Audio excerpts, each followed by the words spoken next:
अस्सलाम वालेकुम। जीअं त असांजो अॻु में टॉपिक हो सेंटेंस पाण पढ़ियासीं। हाणे सेंटेंस खां अॻु मां तव्हांखे चयो हाणे predicate and subject and predicate जे बारे में तव्हांखे अॻे वीडियो में ॿुधाईंदासीं। हिते असांजो टॉपिक छा आहे? Subject and predicate. Subject and predicate असल में आहे छा? The part of any sentence.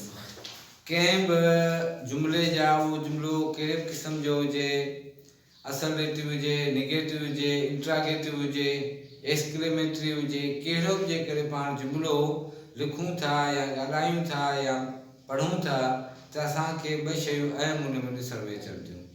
हिकिड़ी शइ आहे सब्जेक्ट। सब्जेक्ट छा आहे? The part which names the person or thing we are speaking about is called subject. असी सब्जेक्ट उन शइ खे चऊं था जेका जुमिले जे शुरू में हुजे या जेको फाइल यानी कम जो कंदड़ उनखे पाण छा चवंदा आहियूं? सब्जेक्ट।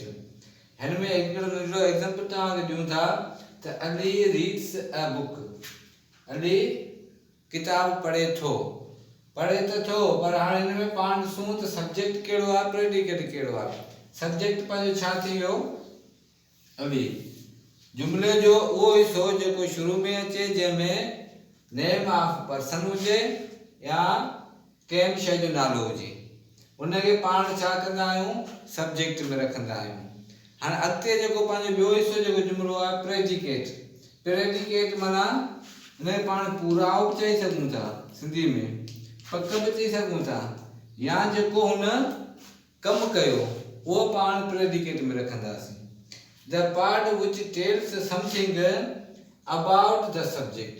असांखे हीउ जेको हिसो आहे या पार्ट ॿुधाए थो त कंहिंजे बारे में, सब्जेक्ट जे बारे में। सब्जेक्ट छा कयो, सब्जेक्ट कहिड़ो कमु कयो, इट कॉल्ड प्रेडिकेट।